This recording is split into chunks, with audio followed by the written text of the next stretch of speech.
Halo anak-anak, selamat datang kembali di pembelajaran IPA. Nah, pada pertemuan kali ini kita akan membahas materi yang berjudul tentang klasifikasi makhluk hidup. Namun sebelum kita membahas tentang klasifikasi makhluk hidup, kita akan membahas terlebih dahulu apa sih yang dimaksud dengan klasifikasi. Nah, untuk memahami apa yang dimaksud dengan klasifikasi, mari kita bahas bersama-sama. Pernahkah kalian pergi ke supermarket untuk belanja?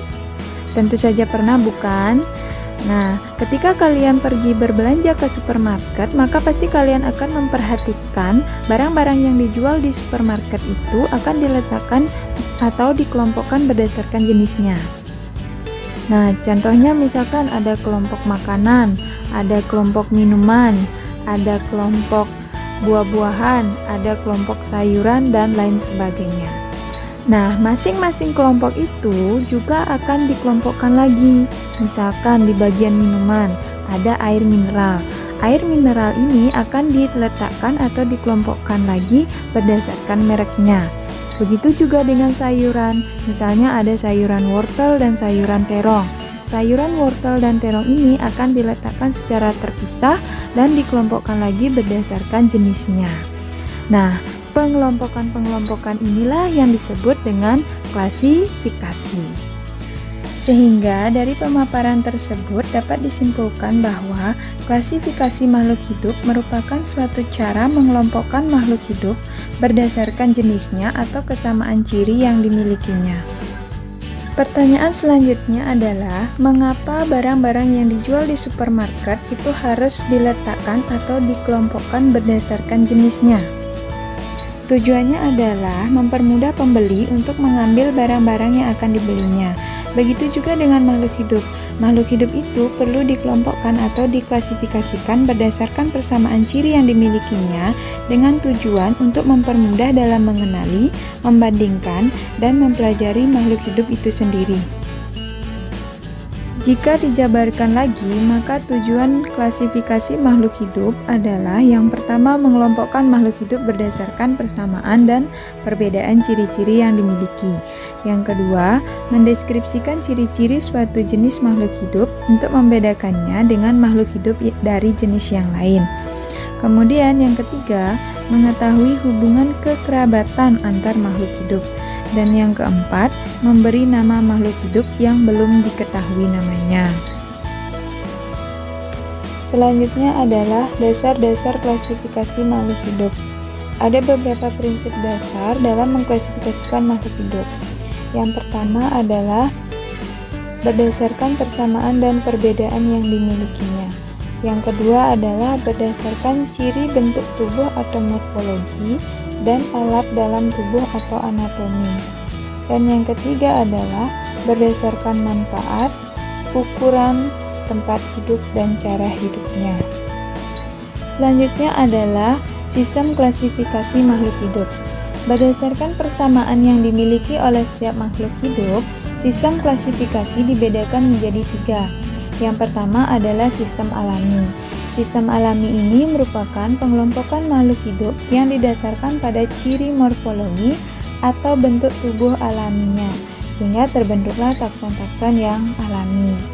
Nah, pada sistem alami ini, para peneliti biasanya dalam mengklasifikasikan makhluk hidup dengan membandingkan struktur alami makhluk hidup itu sendiri.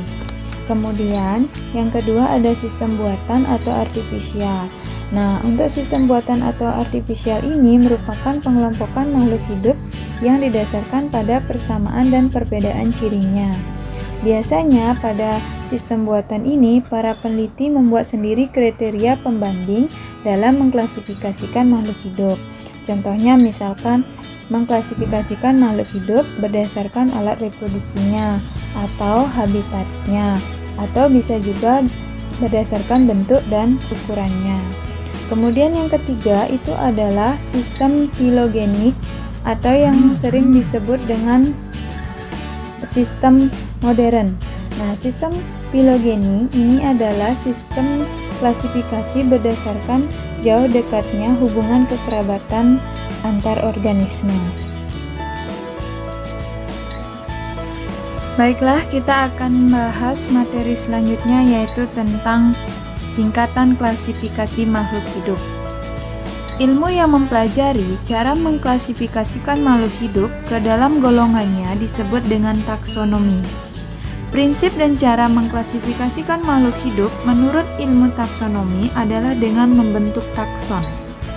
Pengelompokan atau pengklasifikasian makhluk hidup dengan membentuk takson dilakukan dari tingkatan tertinggi sampai ke tingkatan terendah. Makin rendah tingkatan taksonnya, maka persamaan ciri yang dimilikinya akan semakin banyak dan perbedaan cirinya akan semakin sedikit. Nah, berikut ini adalah tingkatan takson makhluk hidup dari tingkatan tertinggi sampai tingkatan terendah menurut Carolus Linnaeus. Tingkatan takson tumbuhan ada kingdom, divisio, klasis, ordo, familia, genus, dan spesies. Kemudian tingkatan takson pada hewan ada kingdom, filum, klasis, ordo, familia, genus, dan spesies. Berdasarkan tingkatan-tingkatan tersebut, kingdom merupakan tingkatan paling tinggi, sedangkan spesies adalah tingkatan paling rendah.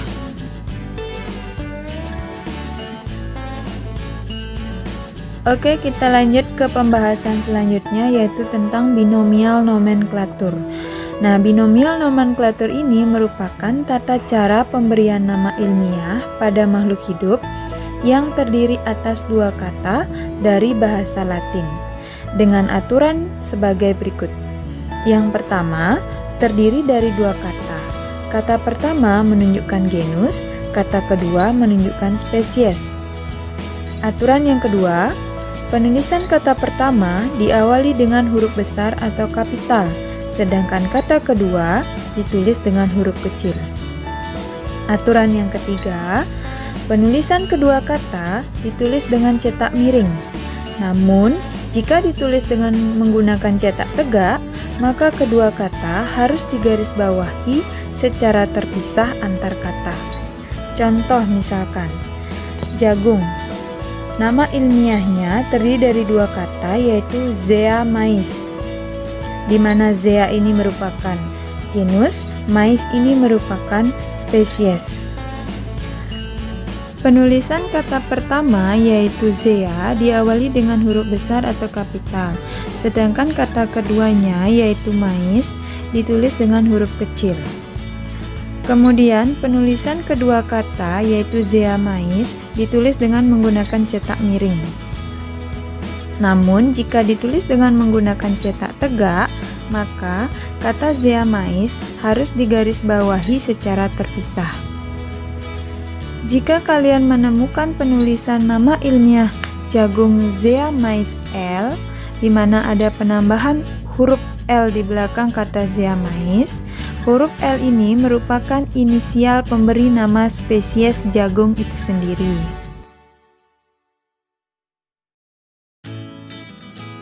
Oke, selanjutnya kita akan membahas tentang kunci determinasi. Kunci determinasi ini merupakan petunjuk yang dapat digunakan untuk menentukan famili, orde, genus, atau spesies pada hewan dan tumbuhan. Kunci ini terdiri dari sederetan pernyataan yang terdiri dari dua baris dan berisi deskripsi dari ciri-ciri organisme yang disajikan dengan ciri yang berlawanan. Kunci determinasi yang paling sederhana adalah kunci dikotom. Berikut ini adalah contoh kunci determinasi.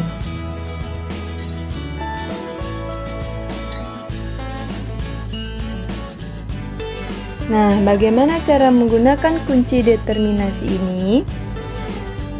Coba perhatikan kembali contoh kunci determinasi berikut. Dari contoh tersebut, kita akan menentukan kunci determinasi tanaman mangga. Caranya adalah kita baca dari awal, kemudian klasifikasikan yang termasuk ciri tanaman mangga. Misalnya, Di sini ada pilihan 1A tumbuhan tidak berpembuluh, 1B tumbuhan berpembuluh. Nah, yang mana kira-kira ciri dari tumbuhan mangga? Ya, betul sekali. 1B adalah ciri dari tumbuhan mangga. Nah, di 1B kalian akan melihat ada angka 3 atau nomor 3. Itu artinya kalian disuruh lanjut ke nomor 3. Di nomor 3 kembali ada pilihan 3A, biji tidak ditutupi bakal buah, 3B, biji tertutupi bakal buah. Nah, kira-kira dari pilihan tersebut yang mana ciri tumbuhan mangga? Ya, benar sekali. 3B adalah ciri dari tumbuhan mangga. Lanjut di 3B, kalian akan melihat ada angka 5. Itu artinya kalian disuruh lanjut ke nomor 5. Di nomor 5 kalian akan melihat ada pilihan kembali 5A memiliki akar tunggang, 5B memiliki akar serabut. Nah, dari sana kira-kira yang mana ciri dari tumbuhan mangga? Ya, benar sekali. 5A adalah ciri dari tanaman mangga. Nah, di 5A kalian akan melihat ada tulisan mangga. Artinya, pemilihan kuncinya berakhir di 5A.